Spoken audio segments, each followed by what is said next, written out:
لو كل يوم بتحتاري تحطي لأولادك ايه في لانش بوكس المدرسة، استني بس وشوفي الكيكة الجميلة دي. حاجة كده عظمة مش هتبطلي تعمليها. بعد ما خلصنا جزء كبير من مشتريات وتجهيزات المدرسة، قلت أكيد لسه في حاجات تانية لازم نجهزها مع بعض، لأن تجهيز المدرسة مش بس شنط وكراسات وأدوات مدرسية، لا ده كمان لسه الموال طويل. لسه هنفكر هنحط ايه لأولادنا في اللانش بوكس كل يوم، وخصوصا كمان لو بنحب نقدم لهم حاجات من البيت، من عمايل ايدينا يعني، بدل الحلويات الجاهزة. وعشان كده النهاردة قلت أعمل ليكم الكيكة البسيطة جدا دي، ومكوناتها موجودة في البيت، وتنفع بشكل حلو جدا لللانش بوكس. وانا بصراحة مسمياها الكيكة المنقذة، لانها من الحاجات اللي ممكن تعمليها وتكون عندك جاهزة، ولما يجي تحضير اللانش بوكس ما تفضليش كل يوم محتارة احط لهم ايه، على طول هتنقذك.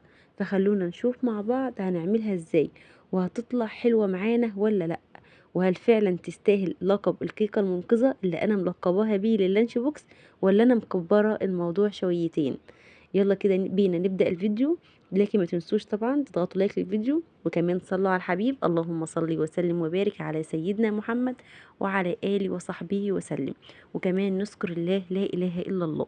نبدأ الفيديو بتاعنا ونسمي الله يا جماعة. وأول حاجة هنشتغل فيها هو الشربات. وفي حلة كده هننزل عليها بكوباية من السكر وكوباية ونص من المية، وهناخدهم كده على النار لمدة 7 دقايق. أول لما المية تغلي هنعصر عليها نص ليمونة، وبعد 7 دقايق هنطفي عليها، وبعدين نسيبها تبرد ونحط عليها ظرف فانيليا، ونجيب الخلاط بتاعنا بقى عشان نشتغل كده الشربات بتاعنا، نسيبه يبرد كده لحد ما نخلص الكيكة بتاعتنا.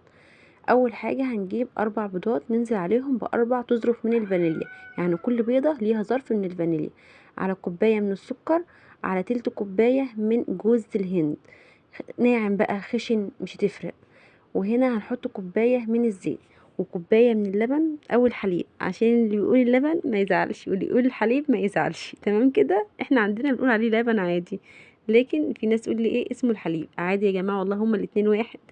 اهم حاجة ناخدهم كده على الخلاط نضربهم لمدة 10 دقايق لحد ما يعمل معانا فوم ابيض كده. وبعد ما يعمل معانا فوم ابيض ننزل طبعا في بولة نظيفة تكون ناشفة، ننزل بكل المكونات الجميلة دي.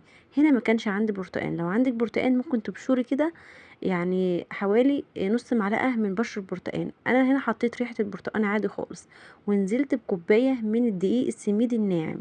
تمام كده، ونبدأ نضرب بالمضرب اليدوي لحد ما كوباية الدقيق تختفي تماما.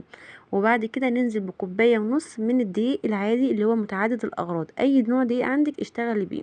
تمام. نزلت طبعا بالكوباية الأولانية وبرضو هضرب المضرب لحد ما تختفي، احنا عايزينها تختفي بس يا جماعة عشان ما تعملش معانا عرق، يعني ما نضربش كتير.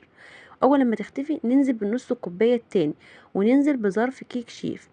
الظرف ده او مثلا معلقه كبيره من البيكنج باودر اللي بتحبي تشتغلي بيه، بس انا بحب اشتغل بالكيك شيف. وبرضه نضرب لحد ما نص الكوبايه التاني يختفي معانا. في اللحظه دي بنكون محضرين طبعا صينيه مقاس 28 مبطنينها بالدقيق، قطعه من السمنه كده اللي فيها على الصينيه، ورشه من الدقيق كده اتبطنت معاكي الصينيه. تمام كده. نحط الصينيه وننزل بالمكونات دي كلها، ونكون مشغلين الفرن على درجه حراره 180. هنحط الصينيه يا جماعه رف اوسط لمدة، هنا طبعا اتلخبطتوا معايا بس استنوا معايا هفهمكم ايه اللي حصل. هتحط الصينية في الفرن لمدة تلت ساعة، ما تفتحيش عليها قبل تلت ساعة. بعد تلت ساعة بالظبط هتقومي جاية فاتحة عليها ومختبراها بخلة. تمام كده، استوت معاكم الدنيا تمام. هي بتاخد في الفرن حوالي ساعة الا تلت، يعني 40 دقيقة. احكي لكم بقى ايه اللي حصل هنا. اللي حصل هنا ان ابني جه من الدرس لاني بعمل كيكه الروان العاديه، قالك لا ده انا عايز كيكه تايجر، كيكه بالشوكولاته. فقلت له يا ابني خلاص، ما انا عملت النهارده يومين كده ونعمل الكيكه التانية. لا استحاله، وقعد عياط وزان. قررت ان انا اعملها، قلت عما التانية تخش الفرن تكون دي اتعملت. ما خدتش مني حاجه خالص، انا عملتها معاكم قبل كده على القناه. بعد ما عملتها نريح؟ لا خالص، احنا عايزين عليها صوص شوكولاته اذى بقى بما فيه الاذى، يعني بما فيه الكفايه. فالمهم عملت صوص الشوكولاته زي ما انتوا شفتوا كده معايا. حطيت كوبايه من الحليب على كوبايه من الكاكاو الخام على نص كوبايه من الزيت على نص كوبايه من السكر، وكل ده في الخلاط كده فرم فرم فرم، عمل معانا القوام الجميل ده. احنا بقى هنا المفروض ندخله التلاجة شويه، بس انا بصراحه ما دخلتوش التلاجة عشان خاطر انا كنت بصور، فقلت يلا نصوره معاكم، بس قلت اقول لكم المعلومه دي في الفيديو. تمام كده. الفارماسي ده ما كانش طبعا شارياه، ولا استحاله هشتريه مخصوص عشان خاطر الكيكه دي يعني. هو كان عندي في التلاجة دايما كده، مثلا بعمل ليهم بدفور، بعمل لهم حاجه، بيكون عندي بواقي كده في التلاجة، فانا كنت عامله بدفور ايام الاعياد طبعا. فكان عندي شويه فارماسي كده بحطهم في التلاجة. اي حاجه بعينها في التلاجة يا جماعه، في رف كده، اول رف فوق اللي هو بالشد ده بعين فيه الحاجات، مثلا جوز الهند، الحاجات اللي هي ما بسيبهاش بره بصراحه، الجو حر ومفيش حاجه مضمونه انها تبوظ. فالمهم كنت حطاهم، فجبتهم كده زوقتهم له بيه، يعني زوقت لهم كده الكيكه، فرحوا. ابني الصغير بيقول لي هاتيلي شمعة بقى يا ماما. والله بجد هاتيلي شمعة بقى يا ماما، هو مفكر النهارده عيد ميلاده حبيبي. فقلت له يلا مروقه عليكم اهو. فقلت برضه اشارك معاكم الفيديوهات دي، ممكن تحتاجوها ايام المدارس. انا عن نفسي ما ببطلش اعملها ايام المدارس، يعني انا كل اسبوع في المدارس كده بعمل الكيكه، يعني لازم كيكه كده حاجه ياخدوها يحلوا بيها في اللانش بوكس. وخاصه الاطفال بيحبوا الحاجات اللي فيها كاكاو بطريقه رهيبه. فالمهم هنا كنت زينتها، انا كنت عامله معاكم الكيكه دي يا جماعه على القناه قبل كده، ممكن ترجعوا لها لو عايزينها تاني، اكتبوا لي في الكومنتات. هي بصراحه جميله. كيكه التايجر دي مفيش غنى عنها، كل الاطفال بيحبوها. بقى لو زينتيها بشويه صوص كده زي ما انا عامله، مش مكلف خالص. الكاكاو الخام كوبايه بالظبط. كان عندي برضو كاكاو خام في التلاجة بصراحه، عشان كده عملت لهم. يعني حتى لو ما كانش عندي والله هجيب لهم عينيا، ربنا يخلينا ليهم ونعمل لهم الحلو كله. كلموني بقى على الجمال، حاجه كده معموله معموله بصنع ايدينا. انا اتبسطت ان أنا عملت الحاجه اللي هم بيحبوها، لان انا عندي فئه كده بتحب الحاجه الساده، وفئه بتحب الشوكولاته، فنعمل لهم دايما الحاجه اللي هم بيحبوها. كلموني على الجمال.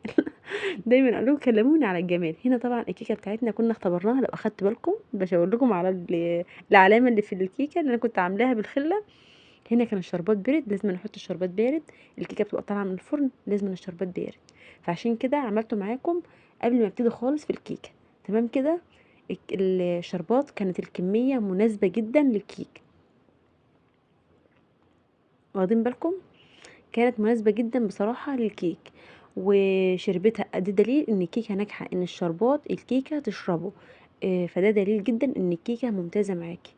بجد حاجه كده يا جماعه، ميكس بين البسبوسه وميكس بين الكيك، حاجه جميله جدا بجد. الناس اللي اول مره تجربها بجد هتحسوا بفرق جامد وانتوا بتعملوها. جربوها وان شاء الله هتاخدوا نتيجه هايله. امشوا معايا خطوه بخطوه وان شاء الله تعجبكم جدا. والشربات الكميه دي كانت مناسبه جدا ليه.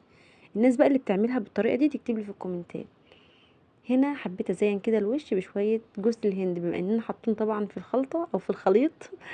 عشان ايه محدش يتنمر على الكلام، انا بتكلم يا جماعه والله بتلقائيه خالص، يعني انا مش بحضر كلام، انا بتكلم بتلقائيه وبحب مع اخواتي. ربنا يخليني ليكم ويخليكم ليا. يخليني ليكم ويخليكم ليا. خدت بالكم من الحته دي يعني؟ إيه، ربنا يخلينا دايما يا رب كده لبعض. وبيقولك ايه، دل على الخير كفاعله. واخدين بالكم؟ في ناس، في بنوتات كده بتكون لسه صغننه، لسه يعني لسه بتتفرج كده على الفيديوهات فبتتعلم. فما شاء الله بجد كان طعمها خطير. انا بقى هنا كنت ناسيه ان انا بصور بجد والله، يعني انا سرحت كده وانا باكل وعماله اكل يعني مستغرب، واقول لا ده انا بصور، ده انا مشغله الكاميرا. فكان طعمها بصراحه جميل جدا، لدرجه ان يعني انا فضلت اجيب واكل، وكان ابني جنبي، والنبي يا ماما حته، والنبي يا ماما، يا ابني اصبر يا ابني بصور يا ابني. مفيش فايده. فهنا بصراحه كنت يعني ايه بناوله كده بالسكينه اللي انا كنت بقطع بيها دي، بناولها له في طبق عشان ايه ياكلها وكده. دي الفئة اللي بتحب السادة زيي. لكن الشوكولاتة لو شفتها في الآخر هتنصدموا. عم خلصت عمالين ياكلوا منها. يا جماعة اصبروا لسه كيكة ما اتصورتش، مفيش فايدة. فالمهم احنا كده اخوات مع بعض، يعني مفيش فرق. كانت طبعا جميلة، يا رب تكون عجبتكم. اكتبوا لي بقى في الكومنتات اللي بيعملها بالطريقة دي، واكتبوا لي كده لو في حد مشاغب زي عندي كده، حد بيحب الشوكولاتة وحد بيحب السادة. لكن انا عملتها المرة دي طبعا كيكة الروان الجميلة. يا رب تكون عجبتكم. كنت معكم اختكم في الله آية. اشوفكم على خير، فيديوهات جاية كتير. مع السلامة.